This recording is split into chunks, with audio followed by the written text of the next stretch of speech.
Good morning, good afternoon, good evening, wherever you're joining from. I'm here in Texas, in the United States, and so excited to be here. I've been attending some of the sessions throughout the week, and just big kudos to Tom for putting this together. Tom and his team for putting this together, and yeah, I see a lot of emojis and round of applause. So that's an excellent job.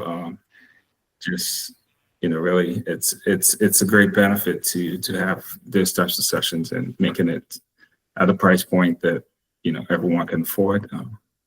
Is just mind blowing. So without taking too much time, we're really here to talk about animation techniques in eLearning, and I have a presentation.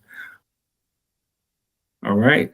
So I really became fascinated about this topic, just owing to my own experience using animation and being an eLearning developer. I think if you already use an animation, this wouldn't seem new to you, but there's still something to consider as we move along. And it's really just talking about the little subtle movements that really can enhance your e-learning. The expectations for today is, of course, to participate as much as you can. Feel free to, come off mute and share your ideas. I'll be looking to learn just as much as I'm looking to share. Stay present. That's something I struggle with. So I'm sure that other folks like me out there who, maybe get distracted often.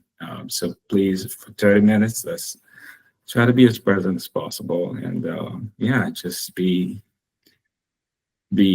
engaged and respectful, I guess. So a little bit of introduction about myself. I really started my career in brand management, working in advertising, got into copywriting, and eventually decided that's not what I want to do, and ended up studying animation for my bachelor's. And that's where I really got to dig into the basics of animation. And that has kind of informed my process moving forward to when I got a graduate degree in instructional design and started working in learning and development. That just has kind of guided me to what I'm doing right now, which is e-learning development for Starbucks. So I've helped organizations along the way to launch learning programs using tools like particularly Storyline and Vyond, which we'll focus on for today. And yeah, that's a little bit about me. So, but I want to know from you, which is your favorite cartoon character and why? So if you can, drop that in the chat. And if anyone wants to take a guess to what mine would be, that would be perfect as well. And I can't see the chat, so Tom, if you don't mind, let me know what's going on in the chat. But I want to know what your favorite cartoon character is and what intrigues you about it. So Tina's gone for Aladdin. Nice. Anyone very more? cool. The Genie. Wile E. Coyote, Bugs Bunny. The Genie from Aladdin, he's hilarious. Timon and Pumbaa, cheating, picking two, like it. Breaking the rules already. Nice.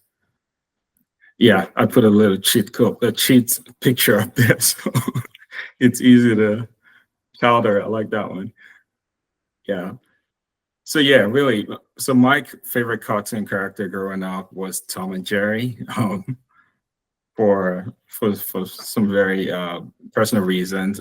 One was I was a late starter, so didn't start talking until I was maybe 3 or 4. So and I just recently found out that Tom and Jerry is actually designed for, or was created for, folks who have hearing impairments or deaf people, and I don't know how true that is though, but you can kind of see the rationale behind that, right? So from the slapstick comedy to, and there was no talking, so they hardly ever talked in Tom and Jerry. It was more just follow what's going on and try to figure things out, and that really helped me a lot, just understanding the way things work. And I'll go to a favorite quote of mine, which is, if it moves, the eyes follow it. So just think about that. Like if there was something moving on the screen right now, your eyes would immediately go to it. And that's going to guide us throughout this presentation as well. So as far as what we're going to cover today, we're going to talk about what animation is and how it applies to eLearning, what animation tools we use, and then we'll dig into some of the principles of animation and then look at some use cases. And there'll be a demo at the end, and then we'll open it up for Q&A. If we have an agreement, I'm going to go along. So what is animation? And you may have defined this differently, but animation really is the art of creating an illusion of motion by rapidly displaying a sequence of static images. Now, how does this apply to what we do, right? How does this apply to our daily lives? Think about it, like whenever you pull up your phone, there's something animating on your phone, whether you're swiping, whether you're zooming into something, there's a bit of animation going on. So as long as it's not static,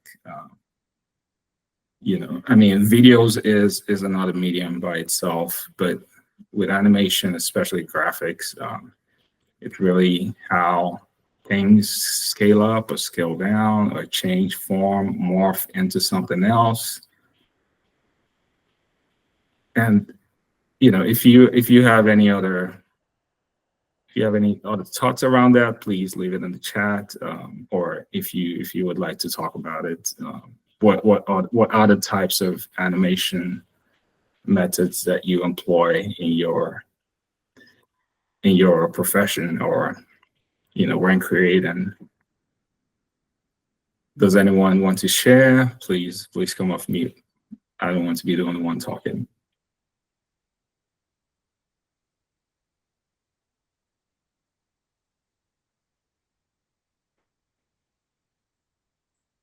All right, looks like we have no one. Really, there's several types of animation. So from easing in, easing out, anticipation, exaggeration, that can really help make your course come to life, make your projects come to life, as you can see here. So in this demo, we have brewing techniques, and you can see how animation really is helping tell that story. Now, let's explore some of the animation techniques and how we can use Storyline and Vyond to apply them effectively. Hey, Samuel, Yes. is it possible for you to move your meeting window? Oh, Yeah. this one. Okay. Thank you. Now we can see better. Thanks for speaking up. I appreciate that. Now, why animation matters in eLearning?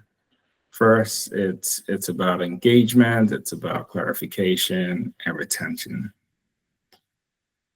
As far as engagement, it's really about how visuals help tell the story. So think about a timeline like the one we're looking at. The transition between one time period and another is better illustrated with animation.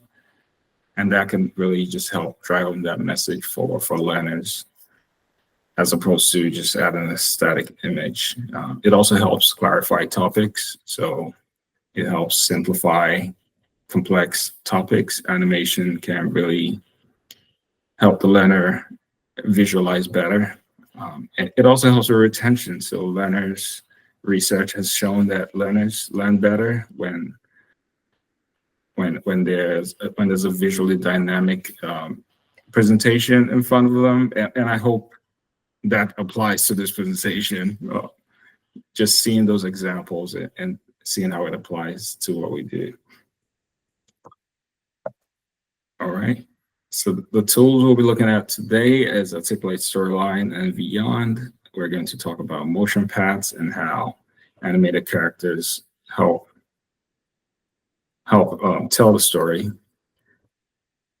And really, the 12 principles of animation is a concept from Disney. So it's a long list, but I have curated the 5 principles of animation that really apply to e-learning designers. So the first one is easing in and easing out.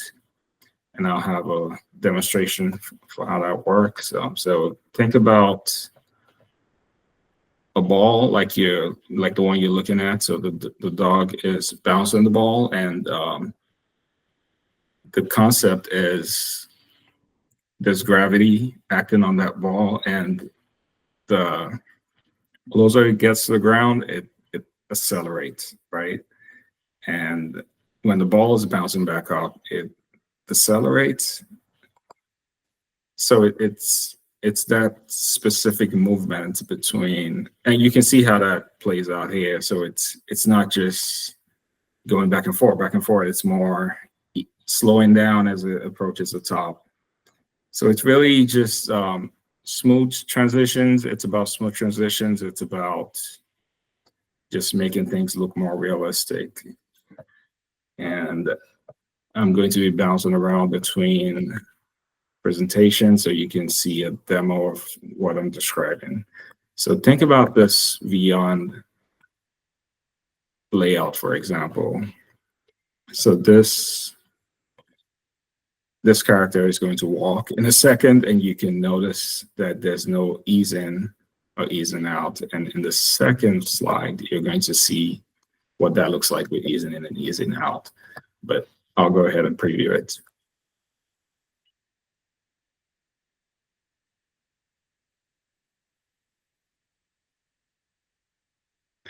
Did anyone catch that? Do you want to say what you observed?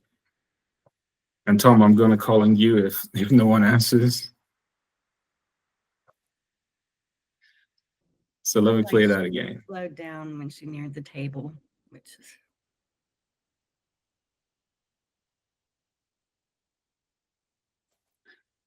Yes. So which one feels more natural? the second one, definitely. Okay. So I guess the next question is, does it matter?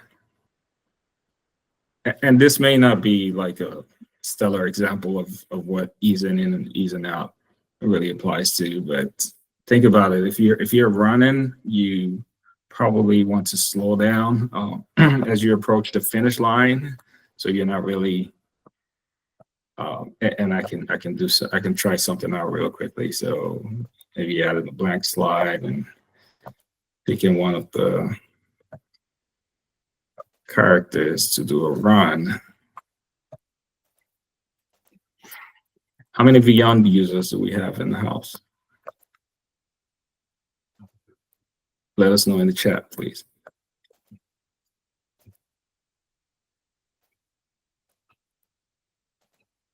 So if you're having someone run across the screen, and if that happens without applying any easing or easing out, that looks a little different than when you do. And here's how to apply it in case you've been using Vyond and just never thought about using easing in and easing out. Here's how you apply that. So ease in just creates that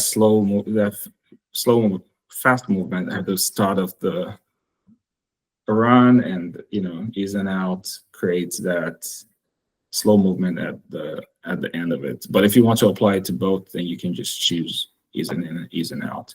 And if I were to preview that, does that feel a little more natural? So slow start and then kick into it and then stop. That's the idea behind easing in and easing out. And as far as, yes, go ahead, please. I was just going to say also, even with shapes, if you are easing in and easing out to like enter a shape and the title and all that, it just makes Yeah. it feel less PowerPointy. And Yeah. I think you can even do ease in and ease out on PowerPoint now, but it feels a little more natural. It looks better, even just with shapes or titles or anything like that as well. So yeah, that's a great thing to Awesome. use. Yeah, thanks for that call out. And we also, this can also apply to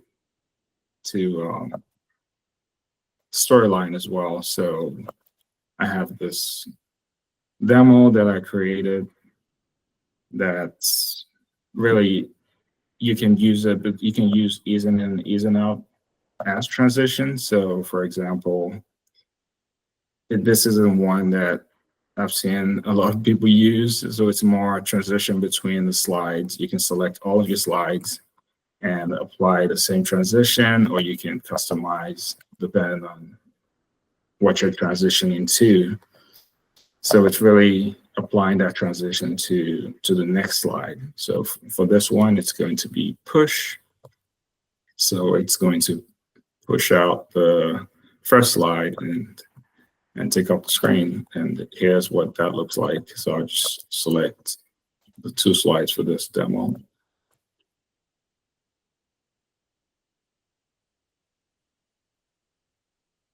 And if you already use transitions in your storyline projects, let me know in the chat.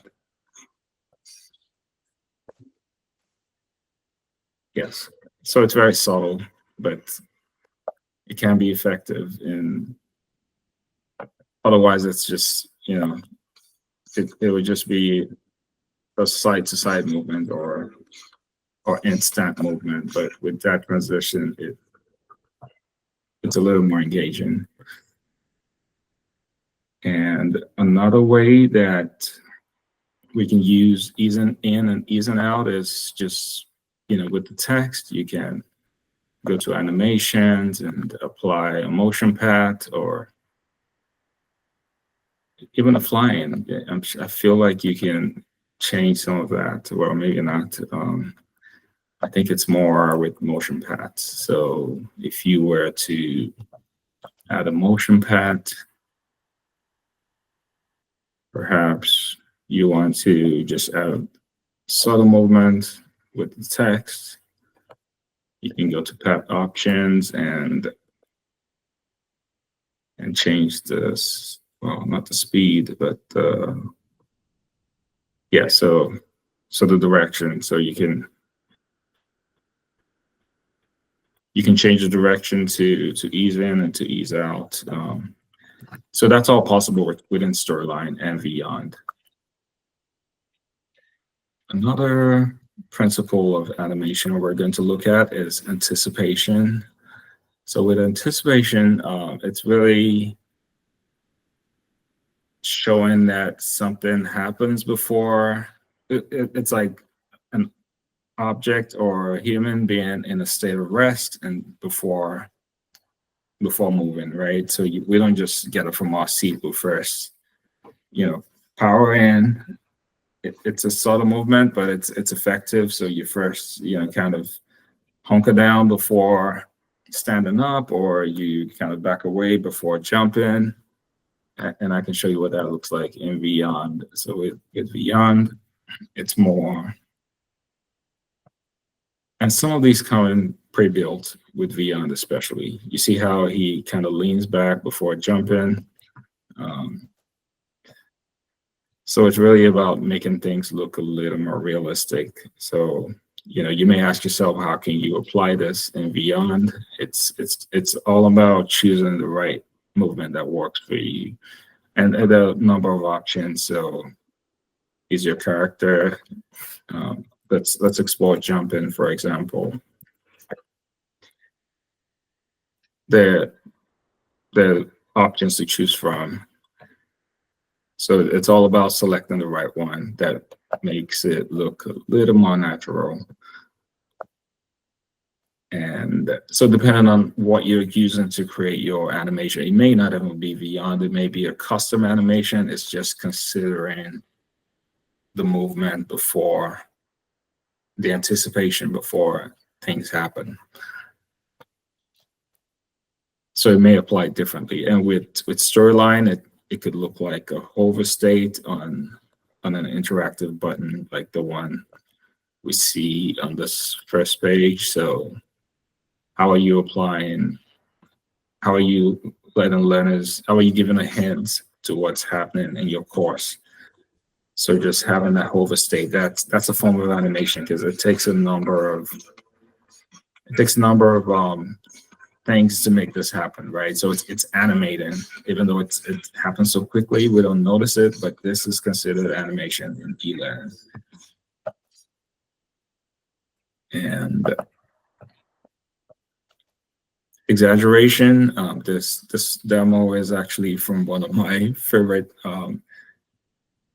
creators, Jonathan Hill. You may have seen that project. It's really just showing how we can use exaggeration to sell a concept. So in this one, it's really, notice the face, the facial expression. It's really just, showing the learner, bringing them into the idea by exaggerating the movement. Or, it could look like a giant standing on a building, or quick zooms into a building or something that just grabs the learner's attention. That's a little different from the ordinary, right? So in this case, it's a course about let me make it a little larger so you can see. Yeah, so this one is really a course on, I guess, something with maritime safety protocols, and this instantaneously just brings the learner into the journey, seeing how that movement pans out, and the facial expression and other exaggerated movement. So in Vyond, that could look like someone who's shaving. This, to me, just feels kind of static. We can't really tell what's going on. But with animation, we see the exaggeration sometimes. It's a good time to caution not to overuse exaggeration, but it's something you may want to apply sometimes to make things look a little different. So let's see what this looks like. Well, I haven't applied. So what else can we do with his face to make it look more exaggerated, I guess? We could make him angry. Well, that's extreme. Anticipation. Does this change the narrative? Does this make it a little more engaging? Let me know in the chat if you think so. Does he look confused? Has he hurt himself? Is he desperate? Is he disgusted? Is he afraid? Is he happy shaving?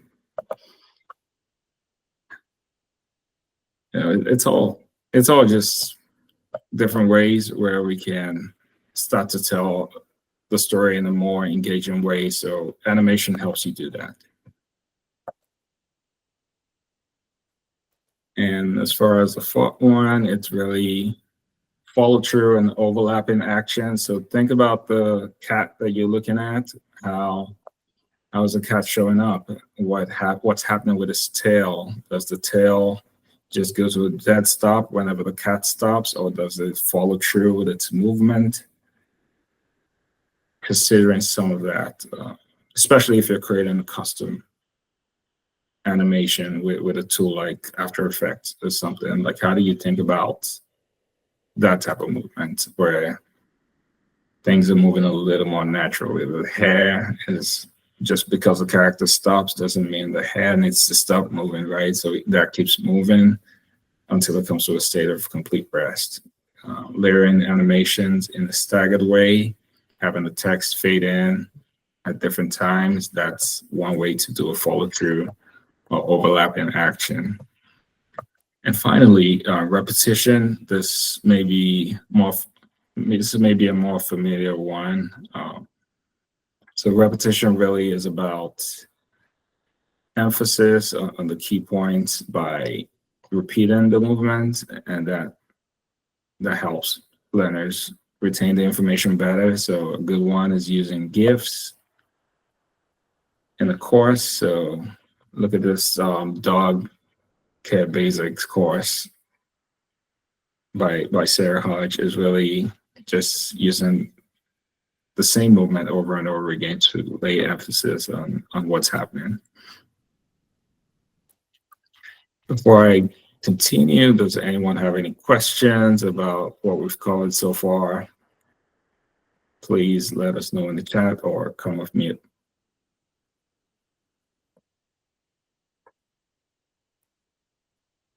Are you learning anything new that you've hadn't considered? Let me know.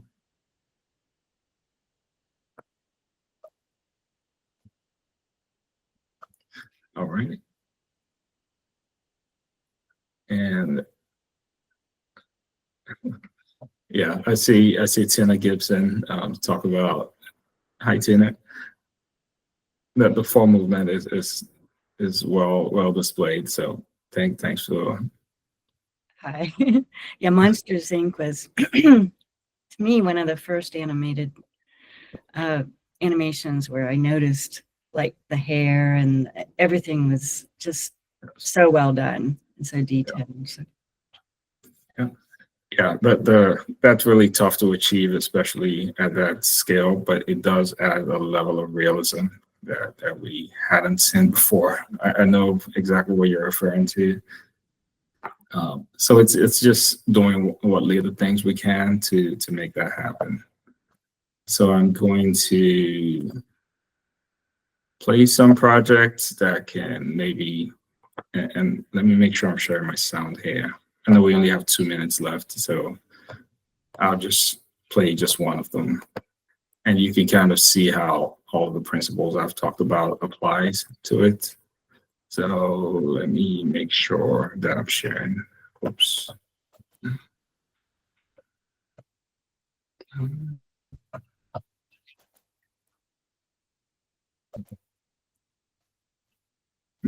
Looks like my sound has been shared.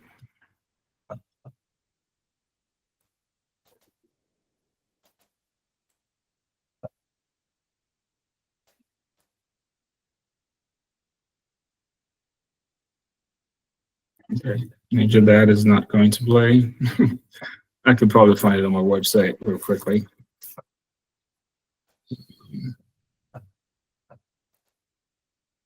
Yeah, and if you haven't guessed by now, that's from a true story. My daughter was getting bullied on the bus, but that's for another day.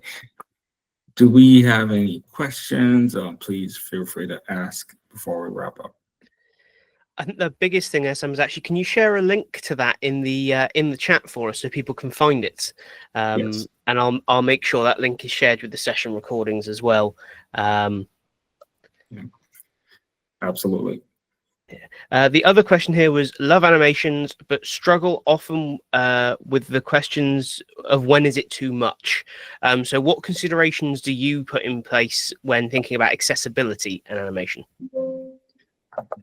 I think it really depends on the audience, right? So with animation, if you're designing something for kids or for K-12 education, for example, I think the more you can kind of play around with exaggeration a little bit more than if you're designing for leadership, for example. If you're designing leadership training, you may want to kind of tone it down, especially so it doesn't look too childish. So there's a balance, and understanding the principles that we discussed today can really help you find that balance between when to exaggerate, when to ease in, make things repetitive, and so on.